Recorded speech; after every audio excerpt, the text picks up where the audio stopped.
Bulletcast for life.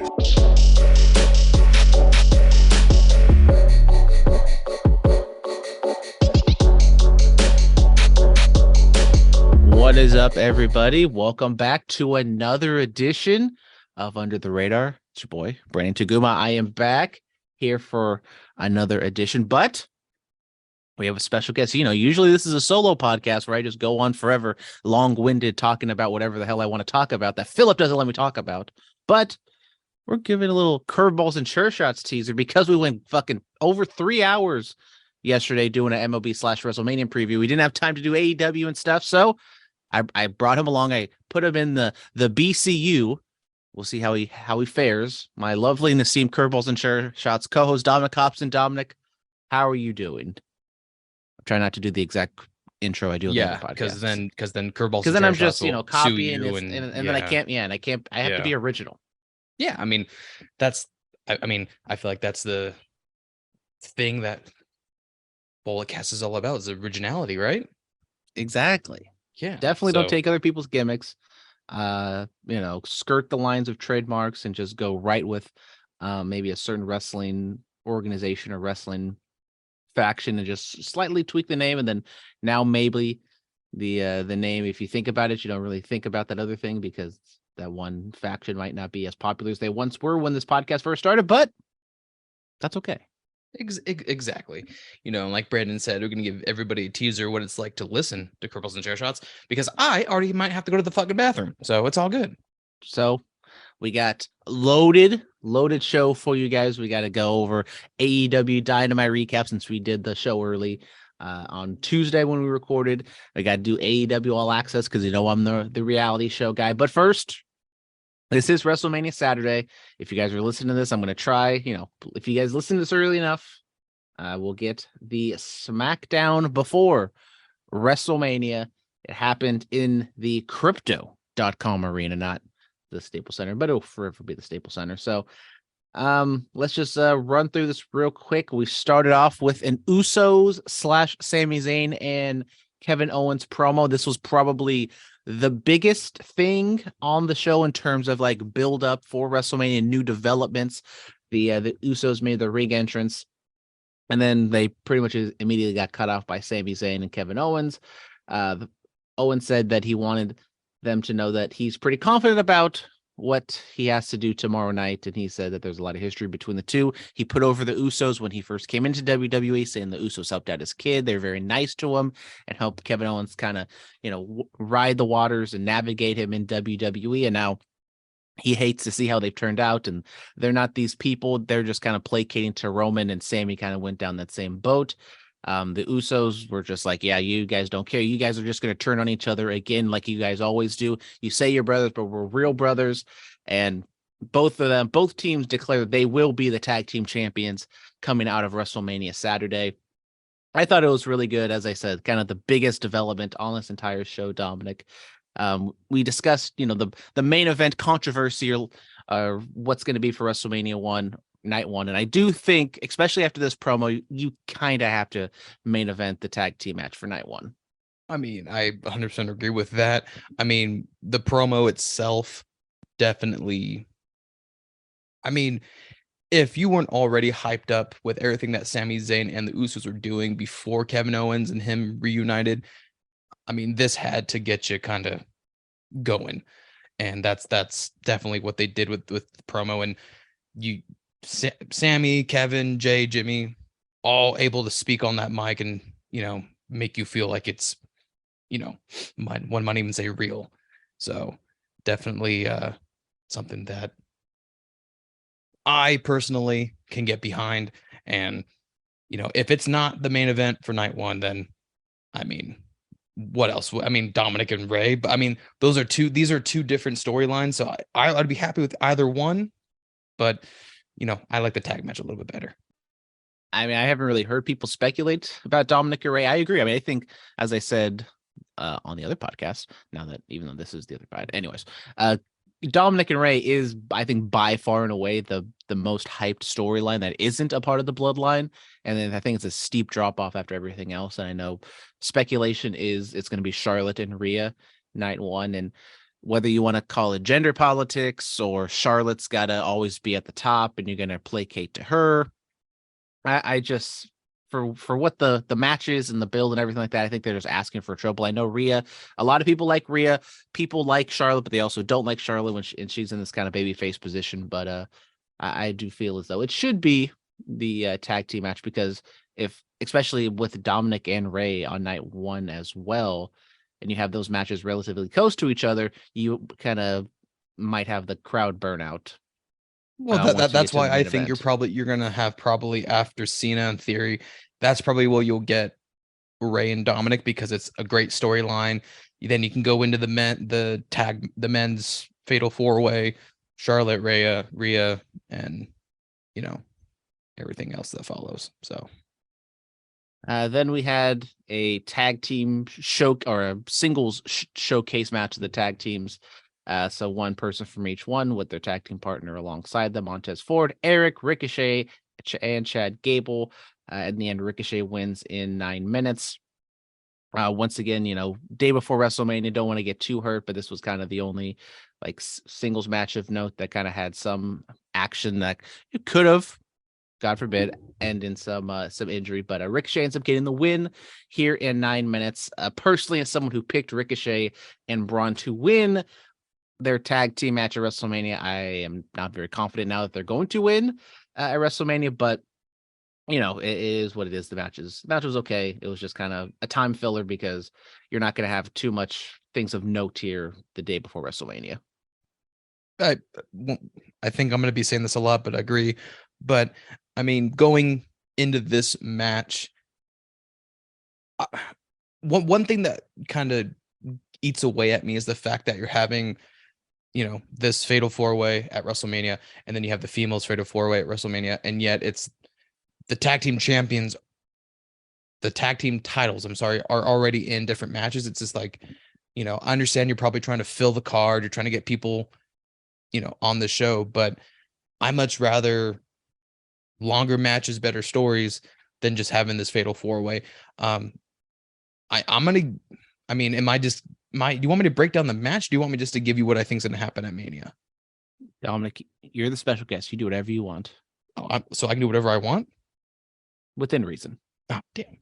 How you just said that with Ricochet getting the win here, you're kind of a little leaning towards maybe your pick is wrong.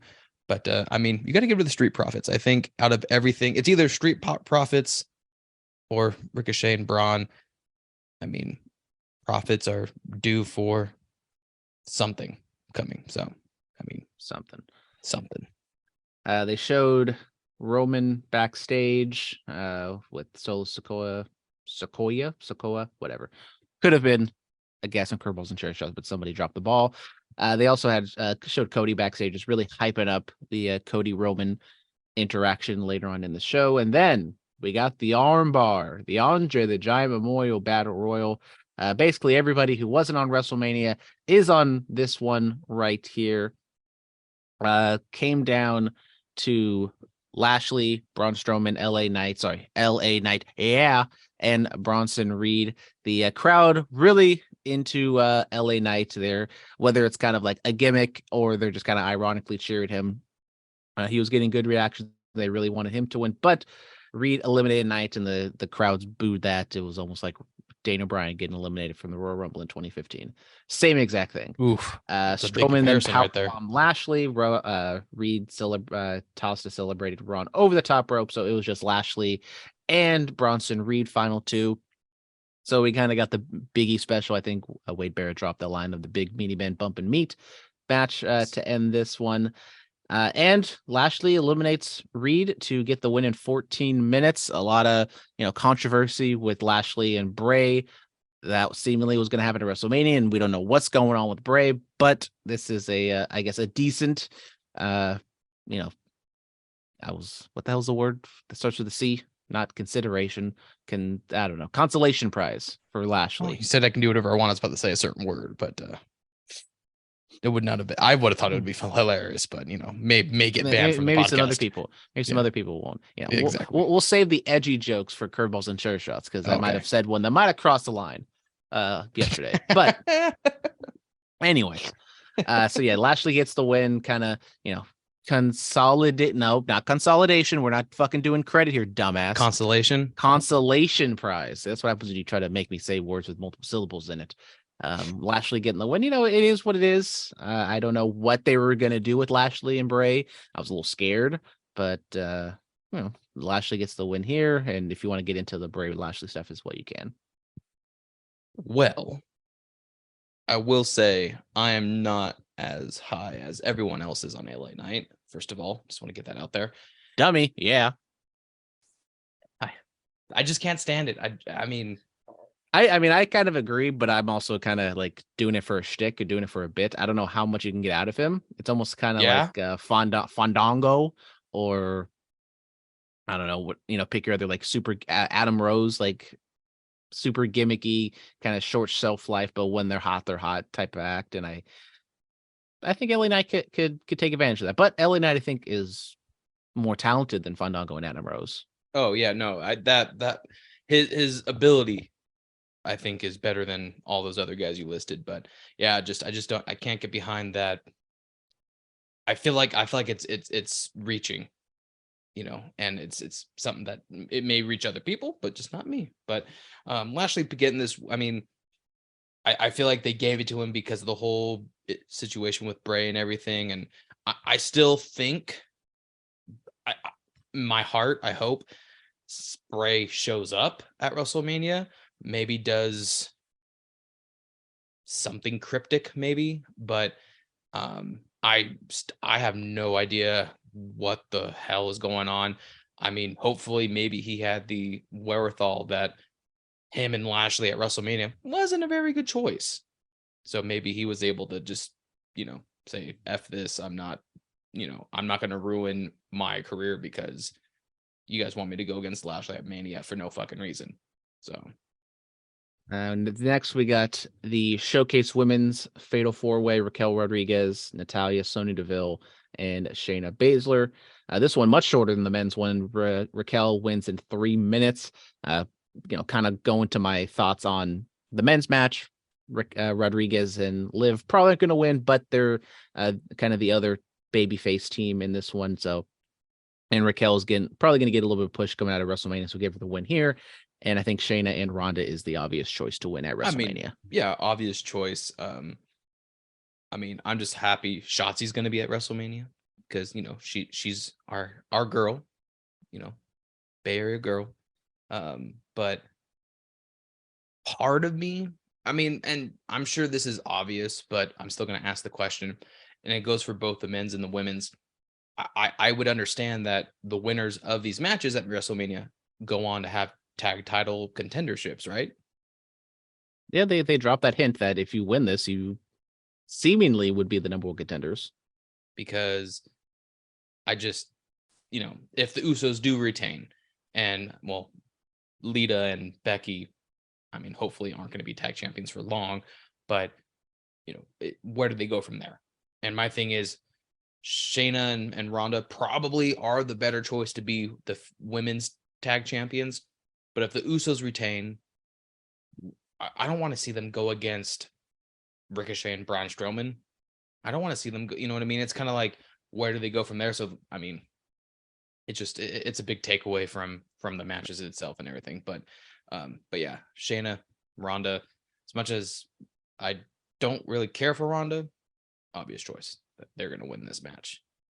We go to backstage. Legado del Fantasma's talking up with Rey Mysterio, talking about, thanking him and congratulating him on the Hall of Fame and all that stuff. And then Rey gives him a little present, thanking him for their past actions, and gives them an LWO shirt. And they say that they are the new LWO, and big pop from the crowd and big pop from Dominic. If you guys don't know, Curveballs and Chair Shots Lord Dominic, all the way back when we first started doing this podcast, predicted or hoped that we would get an LWO reunion. And I don't know if this is an official LWO reunion, but at least it was acknowledged, and we had that moment, Dominic. I know you were happy. Hey, Zelina Vega said that they were going to be representing LWO, so it's fucking time, baby. I'm going to, my only thing is, because I would assume Dominic's going to have at least Damian Priest ringside, at least, because I doubt you're gonna have Rhea and Finn down there because well, maybe Finn too because he's next day, but it's I would love for them to come out to old school LWO and have Ray come out there and do his thing, but you already know it's going to be more of like like you said, it's kind of just a nod and hey, this is what could have happened, could have been, but it's not, so it sucks, but still got my moment, came true, and I'm excited. It took Dominic 6 years, but he was finally right. Then we have a tag team match. Sheamus and Drew McIntyre taking on Imperium, Giovanni Vinci, and Ludwig Kaiser. This one goes 18 minutes, and Sheamus and Drew get the win. A little bickering between them. You can definitely tell the tension going into their match at WrestleMania, but good match, solid match. Filling up 18 minutes, so this definitely was there to kill a lot of time. But with all four of these guys who can work, it was a good match. And the question was never really in doubt. You kind of knew Sheamus and Drew were going to win unless there was like a big blow up. But if that's going to happen, it's probably going to happen at WrestleMania. Well, I mean, they're going to be competing against each other at WrestleMania, so I would assume there'd be the big blow up at WrestleMania. But another thing that could have been that I kind of could get behind would be a Sheamus and McIntyre title run. But I understand they're bigger separated than together, so I'm not upset with that. And I can't wait for this 3-way dance. They ran down the entire WrestleMania 39 card, and they previewed. Let's do it again. Fuck it. We'll do that afterwards. Kind of see if SmackDown changed. But lastly, the final segment on the show, we had Cody make his ring entrance. WrestleMania crowd. They did the whole whoa. It's probably going to be a big one at WrestleMania Sunday. He said he returned home with his tail between his Cole talked about a story of Dusty Rhodes' nickname Cody Hollywood because he wanted to go to Hollywood and become a movie star, but that did not happen. So now he's coming back to Hollywood to win something his father never did. So Cody thanked the fans. He was like, "Oh, what do you guys want to talk about?" Which I'm kind of already over the gimmick. It kind of does piss me off a little bit, but he just kind of goes off and he sings the opening couple lines to California Love. That got a big pop. He said Roman Roman also said everybody thinks that they're the guy until they meet the guy. And then he introduced himself to Roman Reigns. So saying that he's the guy now. And then Roman interrupts him. We get the full ring entrance. We hear the song, like it's 3 minutes, I believe. The entire entrance is, and all Roman does is he goes down and he says, Cody Rhodes, acknowledge me. And that's it. So Cody did the heavy lifting, cutting his little promo, not super over the top, rah like he did a few times. So this was very short, or not short, but it was very, limited in what they were talking about, but it was very effective. And I think in building up the match. I mean, that's one thing that Cody can do is speak. So, I may not be over it as much as you are, but it is getting old. But Cody, the only thing that I'm getting kind of, which I know after WrestleMania will be hopefully a different story, but everything has been kind of the same promo wise, in my opinion. Yeah, I understand you're driving it hard that family's never had it. Cody wasn't Dusty's favorite, all this other shit, blah, blah, blah. Like everything's been kind of revolving around the same thing. So my issue is what's happening after Cody, speculating here, Cody does win. What's the driving factor now? I did something my dad never did. Okay, cool, great, grand, wonderful. Where's the heat coming from? Where's where's he gonna be getting the stuff from? Because right now, I feel like it's Roman who's the one that's being able to push it and drive home that point, whereas Cody's just taking it. So, I just, can't wait. But I'm more nervous what's going to happen if Cody does win. What comes next? All right, so let's just quickly run through WrestleMania. Everyone, you heard my predictions. Dominic not in the running for the championship. He doesn't get a fucking chance. All right, I'm in charge. I'm in charge. You don't get a chance. We already put it. The commission's already gone through the hassle, the rigmarole to kind of finalize all these. So you're a little late to the party, Dominic. But wow, I know. But this is I'm gonna protest this. Okay, you know what? If I win, Dominic, we both win. How about that? We're co-champions. Okay, fine. Even though that means I have to pick the same picks as you. Well, I was going to say, because I think we do agree on something. And coming out of SmackDown, nothing in my predictions really changed all that much outside of the men's showcase Fatal 4-Way, which I think is one of the only picks we kind of because I picked Cena to win. Didn't you pick Theory? Well, I guess fine. We'll just write down the whole card, and Dominic can tell us what he thinks. No. It's fine. It's fine. I spent 3 hours on a podcast last night. I'm definitely not going over everything again. Yeah. So, but you're locking in main event night 1 is the tag team match. Is there like a lock-in button I can press or something? Or I'll put in post. Okay, here I'm gonna press the camera. Beep. There you go. Lock it. I did my own sound effects. Okay, moving on. Unless there's anything Hall of Fame related, I didn't really see anything. But Ray got a nice little intro from Conan. Dominic and Rhea kind of walked out, and that was a thing that happened. But Damien, don't forget. Everybody's forgetting about Damien. Don't forget about Damien. He was there. Sorry, don't forget about Damien. Thank you. All right, let's move on to AEW. We got the Dynamite recap. This one took place in St. Louis, Missouri. Jungle Boy Jack Perry takes on Matt Hardy to kick off the show, and Perry wins in 10 minutes. Good solid match. It's actually probably one of Matt Hardy's better matches he's had in AEW. So good on Perry for getting that out of Matt. Then MJF's music plays, and this is kind of where things start to kick off. We get MJF and Jungle Boy in a promo. MJF, just gonna runs him down. MJF, said he runs the show around here and asks his fans to shut their mouths. MJF said he did not appreciate Perry interrupting his bar mitzvah 2 weeks ago. He said one thing that really stood out to him.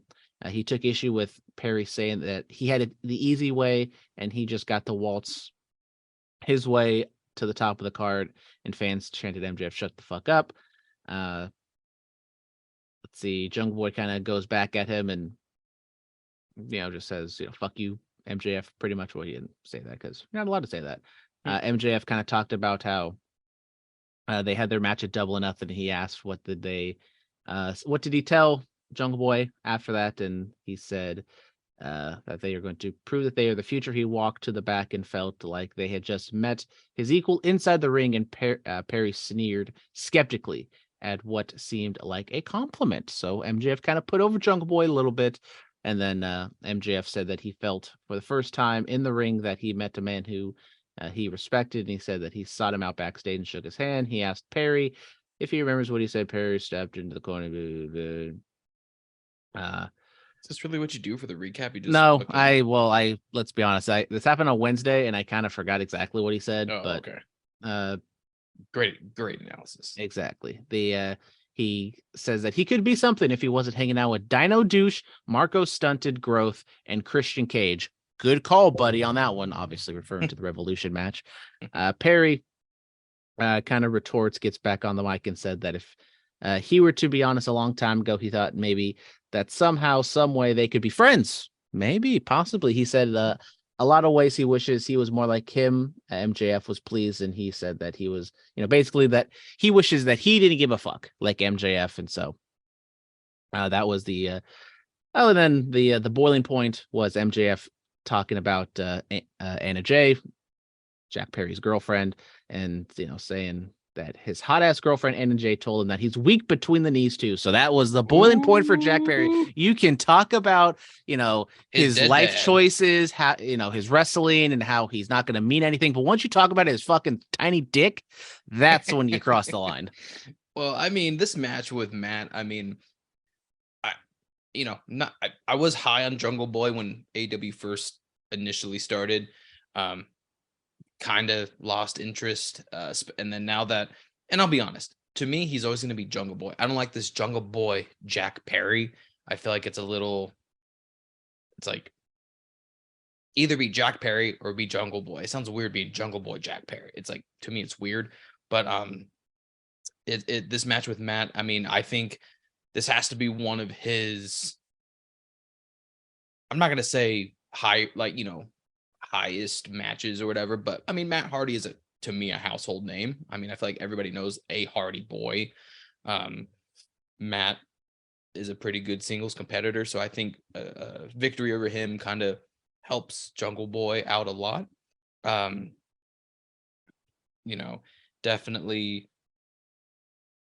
I think when in 15, well, if AEW lasts 15, 20 years, I think Jungle Boy will be a name that everybody will remember. And going off with the MJF stuff, it's just, I know he's probably trying to win over his friendship or trying to convince him that, maybe he's not that bad of a guy, but the question I have for you for this is, do you think there's a chance you'll see a Jungle Boy heel turn because maybe he does find deep down inside he is like MJF and, maybe he can't hide the desires and maybe he does some, drastic things to get a championship or, something like that? I would say that I'd say right now, probably hold off on a Jungle Boy heel turn. I think eventually everyone is going to turn. And right now in AEW, which we'll talk about, I think there might be a little too many heel turns going on.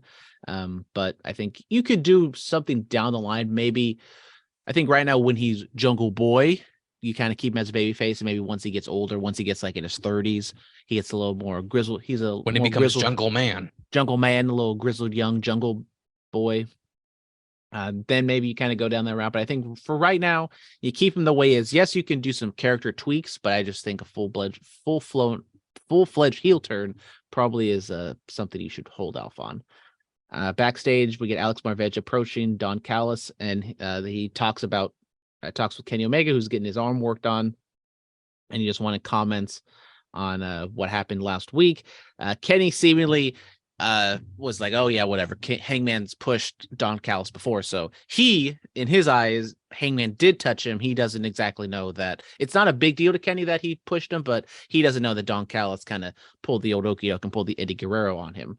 And they kind of talked up Kenny's match with Jeff Cobb coming up later, and that was it. So we kind of laid the groundwork for how Kenny and Don feel about each other, and possibly maybe Don working with Blackpool Combat Club, but we'll find out later. That definitely was not the case.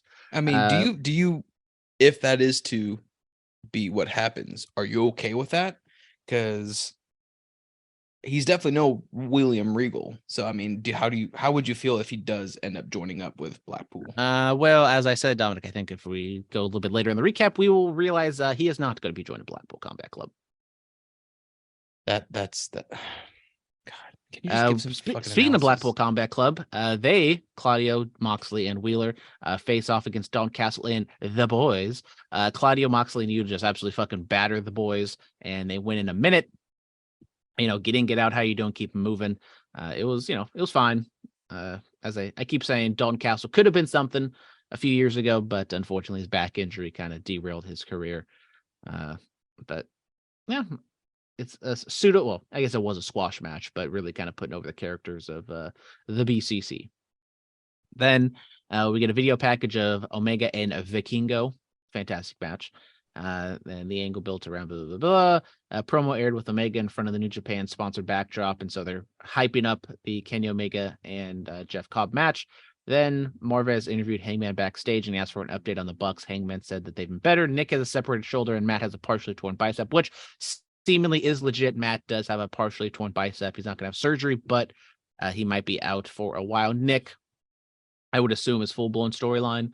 So who knows? It definitely, with this big storyline of the Elite possibly reuniting, Matt with the partially torn bicep, it does definitely throw a wrench in all that. Hangman was asked if he was kidding or whatever. I don't know. This is why I don't read it, because then I try to skip over things, but then I skip over important things, then I get lost in exactly where I am. Just do better at your job. How about that? I know. I'm sorry. I mean, I can read the entire. No. I'll fucking get off this podcast. All right. So, So this is when Hangman is Callis gets interrupted by Hangman gets interrupted by Callis. There you go. And then Callis offers him a handshake, and Hangman's like, yeah, no. And then the Blackpool Combat Club show up, beat down Hangman, and then Don Callis was like, hey guys, back up, I'm fine. And then John Moxley absolutely fucking wallops Don Callis. He goes down, and then all of a sudden we see the camera go down, and he's just in a fucking heap of blood, and he's like busted, gushing open. And this was like legit, it was not supposed to happen. He gets badly cut. I would assume it was like on the fall. He might have scraped his head on something on like the the staging area or something, because it was nasty. It was definitely a shocker when he kind of came up, and you could hear the crowd like, ooh. And I guess that was not supposed to happen, the bleeding. Hey, John Moxley, death match king. So he ain't gonna, pull no easy punches, even if you're an old man like Don Callis. So by the way, Claudio looked great in those glasses. Great glasses, guy. Great. Some people don't pull off glasses like others.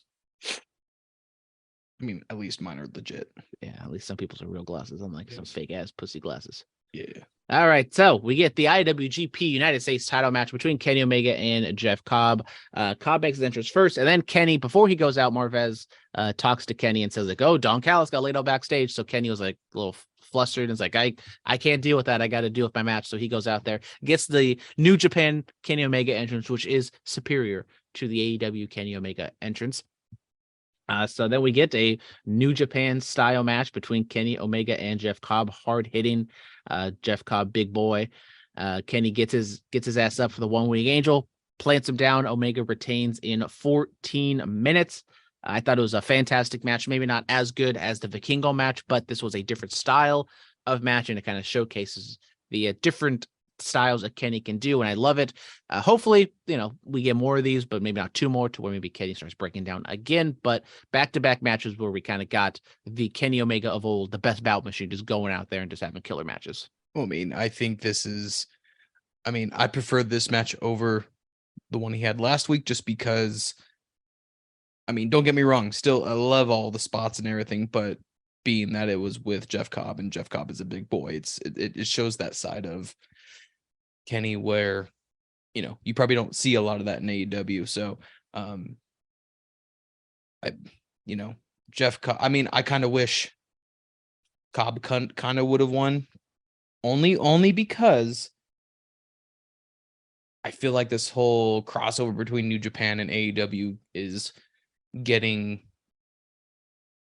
far and few between, to the point where now you're losing out on Ring of Honor and all this other shit, and then it's like they should try to make it with themselves. Try to use what you got. Stop trying to go out of your way to do things too often. So then we get the Blackpool Combat Club showing up, and they surround Hangman or Kenny, and then surprisingly, Bryan Danielson's music plays. He jogs to the ring, and he was adamant and just telling the BCC guys to get off the ring apron, get off. He helps up Kenny, gives him a little handshake, pulls him up. And then Danielson turns on him. He puts him in the label lock, and then the BCC kind of run rampant, and Danielson's putting the one-handed crossface, and he's doing the flexing, and we get another Bryan Danielson heel turn. And I'm the big Bryan Danielson mark. I love him, one of my favorite guys of all time, but I just absolutely hated this segment, both in execution and in theory. I feel as though Bryan is one of their top baby faces, their top most popular guys in the company, and turning them heel again when he was just a heel a couple months ago, basically pseudo turned face, even though I guess he always came out of the heel tunnel, which I guess that would be the explanation, is he never turned face. It's, in his mind or in AEW's canon. But I just feel having Danielson a full-fledged heel is an uphill battle, and you already have another one of those with John Moxley in the same stable, and you're just asking for trouble for if you're going to put these guys against baby faces or against the Elite, your top babyface faction. I just don't think it's going to end up well. And also, it was another fucking wrestling swerve, which we don't need more of. And I think when Danielson came out, you're like, okay, he's going to chase them off or whatever. But then he was like so over the top. He was like, oh, get back. And then he, helps up Kenny, and there's nobody in the ring. It's like, oh, he's going to turn on him. And then what happened? He turned on him. This is something that it's. I mean, I said it yesterday. I don't like the hot, cold, hot, cold, hot, cold. I want steady commitment. I want, if he is affiliated with the BCC, then it should be that you shouldn't have him kind of break off and come back, break off. It's. I just want that continuous. Okay, he's a heel. He's a heel. He's a heel. Don't get me wrong. I understand. Everyone flips. You said it, I think, earlier in the podcast. Everybody flips, but the constant heel face, heel face, heel face thing to me is freaking annoying. I don't know if I'm blaming Tony for that. I don't know if it's,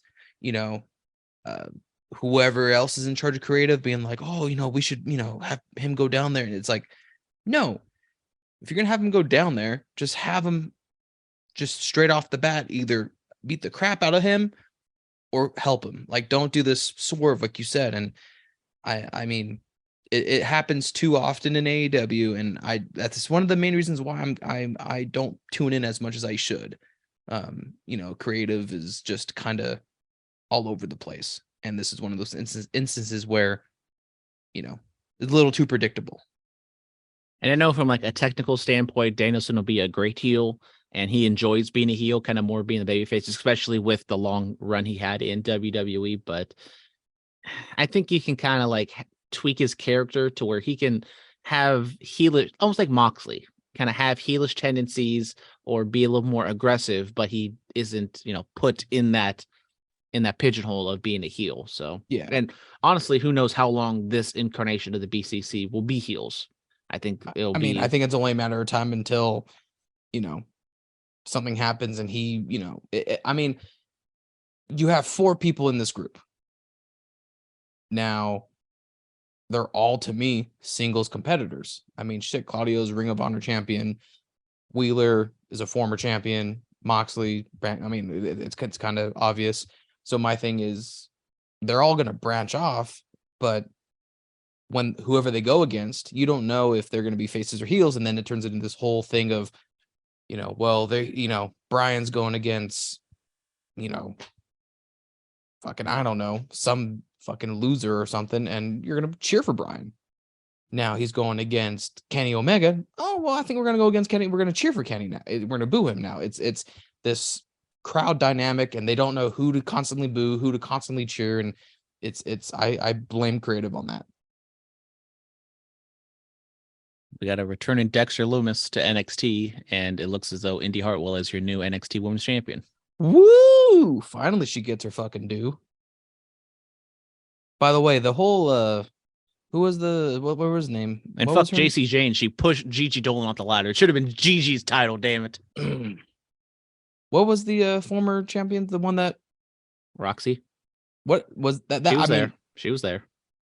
But that was a whole. It was weird because even on NXT they didn't exactly explain it, or we don't really know, because there seemed like there was like a legit medical thing, but it wasn't like serious. Well, it wasn't serious enough for her not to wrestle against Miko Satomura, but it was serious enough to keep her out for a little. I don't know. Oh, okay. Whether it was like, well, you already knew my question, so thank you. Whether it was like, a skin cancer or something where she could, I don't know what was going on. I like how you go to skin cancer. I was thinking about like Alexa Bliss, because Alexa Bliss said she had skin cancer. And I'm like, oh, that's something that you could wrestle with, but maybe if you got to take time off if you're going to handle that. Oh yeah. I mean, depends how big it is and, where it's at and everything. So Dominic, skin cancer specialist. I had a mole removed. Cancer survivor. Well, no, it was nothing. It was just a big mole. Okay. We got a promo aired for the Guns and FTR. They're gonna have their match next week at Long Island.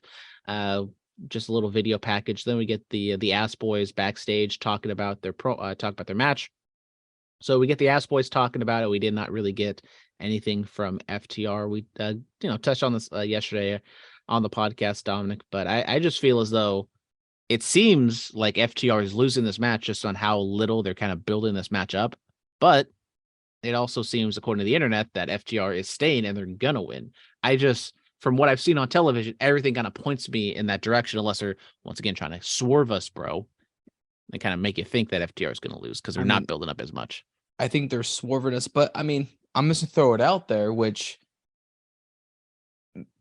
I have two hypotheses. Hypotheses or hypothesis? No, it's hypotheses that could happen, which I'm sure you're going to say, Dominic, you said some pretty stupid shit, blah, blah, blah, blah.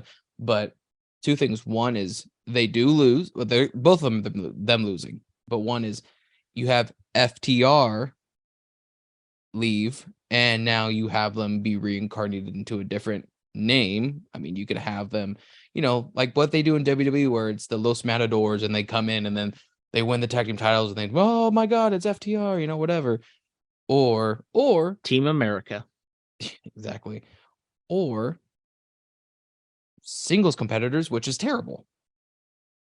They break up, like an Impact back in the day. Team Canada broke up. They can never go under the banner Team Canada, but yet you had Bobby Roode, Eric Young. Well, I think the one dude never really made a name for himself, but Petey Williams, and they all stayed and wrestled and shit. So, well, let's stay tuned to find out.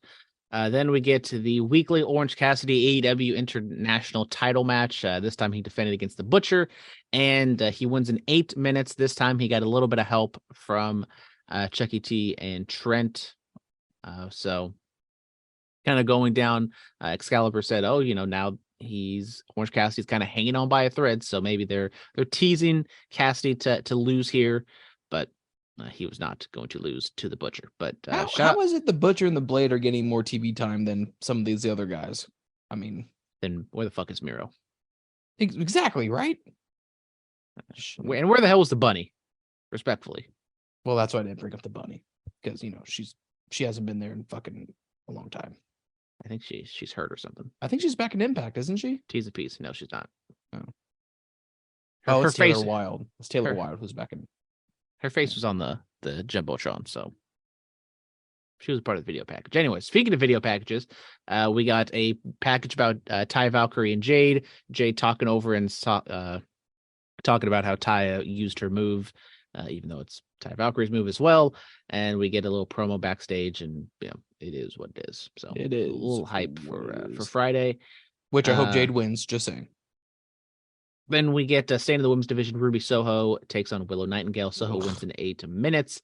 Once again, if a heel is going to win a match, they have to cheat, and that's what happens. Soho rolls up Nightingale, and Toni Storm holds the feet on the ropes for the win.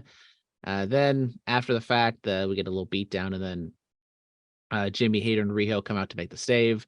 Riho and Hayter, I believe, are having a title match later on next week or something. So there's a little bit of not tension, but they kind of plug that later on. I mean, how are you feeling right now about your girl Paige and kind of where they are right now with this whole Outcast storyline? I can't stand it. Can't stand it. I mean, don't get me wrong. It's if anyone's benefiting from it, it's Ruby, because I felt like she was a forgotten, no one cared for her. But now that she's with Tony and Paige, it's a little better for her. But I do not like them at all. And it's not that's the point, they're heels. It's like it's not I don't like what they're they're heels. I don't like it. I just don't like the gimmick. I think they're better off being just 3 badass. I mean, this is not a term to be insulting, but I think they should just be 3 badass bitches, beat ass, kick ass, and go home. But together being a clique is not working for me. Then we got the long-winded Excalibur runs down everything on Rampage and things advertised for Dynamite. And then we also had a Powerhouse Hobbs vignette. Shout out Powerhouse Hobbs. We get the main event. Adam Cole, baby, taking on Daniel Garcia. This is Cole's first match in 9 months, all the way back in June at Forbidden Door when he got his concussions. Cole gets the win in 11 minutes. Solid match. Cole's over. They didn't go too over the top in any types of moves, but as you would expect, don't try to get hurt, but have a solid match. Get your feet back underneath you. And Cole gets the win, Dominic. So I like the match. Great. And I know you're going to explain it, and I know you're going to try to put it over, but why in the holy hell did they go full blown, I did think the whole fucking shooting confetti cannons Right. was a little much. It was Like you way can have too like you can much. have Britt come out, they can kiss, And be maybe like, set. oh my, yeah, like, oh, I'm happy you got your first match back and you won and you look great. Like, but confetti and I was just like, he A little didn't much. win the title. He didn't fucking cure cancer. I'm like, why are we celebrating this so bad, so big? You know? They had the AEW All Access logo all over the ring apron, all over the mat. They had like things up in the rafters for it. They were really pushing this heavy. Yeah. Maybe they turned people off because apparently the ratings for that show was not great. The young Sheldon rerun last week did better numbers than Young Sheldon. Great show. Great show. Great show. I didn't know he's such a big Bang guy. I love bangs. You know, it's all good. Mm-hmm. Then afterwards, Chris Jericho comes out to help Garcia out of the ring. Jericho kind of side eyes Cole throughout the thing. So seems like we're getting a Cole Jericho feud for Double or Nothing. I'm cool with that. I think that would be a great match. And once again, kind of another match for Jericho to, put someone over, give him a little bit of the rub. And Jericho isn't going to be in a type of match where Cole's going to put himself in any type of harm. So it's a good, safe hand to work with. Exactly. And I'm all for it. All right. Speaking of AEW All Access, you guys know I am the reality show guy. So I got to do a quick rundown. Not going to go too in depth on it, but I mean, I thought it was a solid show. Definitely a different type of reality show than what we normally see in the wrestling world with Total Bellas, Total Divas, and even like the Cody and Brandy show.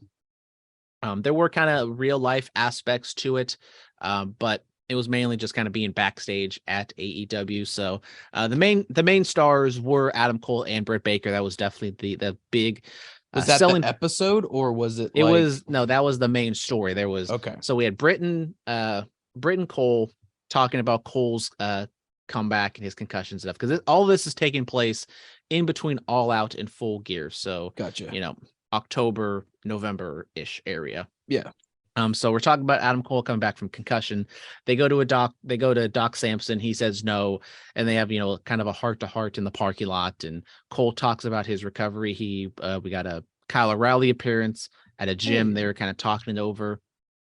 So that's kind of like the meat of it, and that's kind of like the main aspect of what the show was. Like, that was fun. Like, that was probably the best part, honestly, just kind of seeing that and his recovery and stuff, and kind of seeing the dynamic between him and Britt. Yeah. But other parts of the show, we got Ty Conti, Ty Mello, and Sam Guevara. It was fine. That was more backstage stuff, as them kind of talking about their careers, talking about their matches, their backstories. Little wink and a nod about them saying like, oh, I don't know why no one likes us, blah blah blah. So they they're playing a little bit more into their characters. But I mean, their dynamic was fine. I mean, they seem like real people. They talked about where they are right now. This is when Sammy had his match against Danielson, and then he had a 2 out of 3 falls match against Danielson. So right now Sammy's doing good. Ty is just kind of puttering. She had like a 3-minute match on. She had like a 3-minute match on Rampage. She was kind of complaining about that. So right now things are good with them. But they're also plugging later on or next week. They're going to have a confrontation about Ruby Soho and Ty, because Ty was the one that broke Ruby's nose, and apparently Sammy is freaking out that he's not getting booked, brother. So that is that. And then also, probably the other big takeaway, but it really wasn't anything of note, was the Young Bucks. They come back after the brawl out at All Out. They discuss, how they felt. They didn't outright acknowledge what happened. They just said, what they did was like a black eye on their career and on the business and blah, blah, blah. So as you expect, they kind of acknowledged it, but they kind of just run past it and then go in depth and talk about what happened. So it's like, if type of situation. So Matt and Nick, talked about how it felt being away for eight weeks. They go backstage, hugging and, talking to everybody. And then they do some in-ring work, and that was also kind of like a cool part to just kind of see them practice and kind of see them, do some in-ring stuff and practice some double teams and just kind of see that aspect of things. I forget if it was Matt or Nick, but they said that they contemplated retirement, which I don't think we really heard before. Now, we don't know what that means. Like, it could be a fleeting thought to be like, oh, maybe we retire. Maybe they actually like a sit down and talked about it, but That was about it. Any other?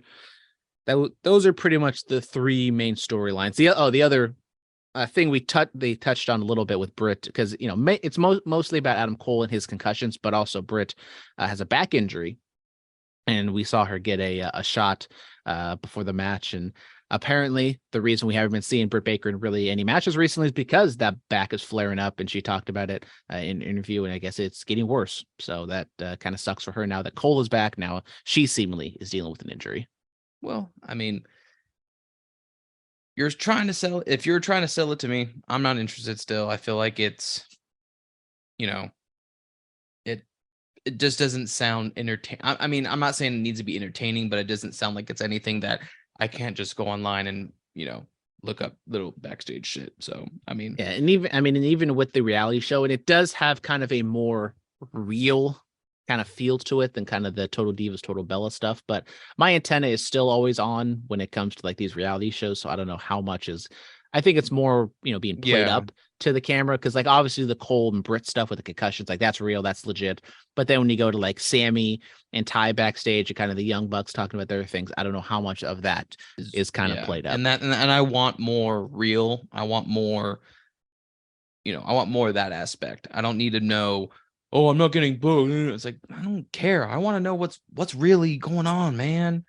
But I doubt we'll get that because, kayfabe. Yeah, so they did a little teaser going up, later on in the season or stuff. And we didn't get too much. I think we do speed up all the way to when Adam Cole first returns, when he kind of announces that he's coming back. So I think that might be like the season finale of Adam. We're going to see his entire journey going through his concussion protocol, and then we get him, and maybe we even see what we saw this week, and we see his match back. So, that is it. Well, first, it's been a month since I've done a podcast. You did one last night. All right, so stop lying. And Under the Radar. Oh, I've done Under the Radar. Okay. We do have a mailbag that no one uses except for all the spam mail that I get. If you like to participate, utrmailbag@gmail.com. If I can get to it eventually. Oh, apparently I'm gonna start emailing it just stupid questions like. Apparently, my order has been confirmed from Geek Squad. Hello, UTR Mailbag. We have updated your Geek Squad plan as per your electronic consent. The amount charged will be $499.99 for the service. The recurring amount will be debited to your bank account statement within 24 hours. If you wish to make any changes to your subscription to claim a refund, then contact our helpline. Oh God. And this was all the way back in February 21. Ooh. Oh, I've been oh crap. I need to call that helpline. Speaking of craps, it's perfect timing because I'm gonna go poo-poos. Well, I thought you were gonna leave before the podcast started, but Dominic, and I also have 15 new emails, all from the New York Times, because I signed up once for a New York Times, to read an article, and that's all I get here. So, anyways. If you want to replenish the mailbag, and I'll get to it in a month or two, utrmailbag@gmail.com. If you want to email the main podcast, bulletcast2, as in the number 2 suite @gmail.com. If you want to email Curveballs and Chair Shots, curveball&cs@gmail.com. So many emails, so little time. Follow the Bulletcast on Twitter and Instagram. You know where it is. Curveballs and Chair Shots, Curveballs&cs on Twitter and Instagram. We'll be back, I think, Monday. We're trying to shoot for a WrestleMania recap. And then probably, regular scheduled back on Wednesday afternoon. So thank you guys very much for tuning in. I've done over 4.5 hours of podcast. The last 4 hours has been a great time. Dominic, thank you for joining us. Maybe another time. Maybe. But until then, goodbye and good night. Bye-bye.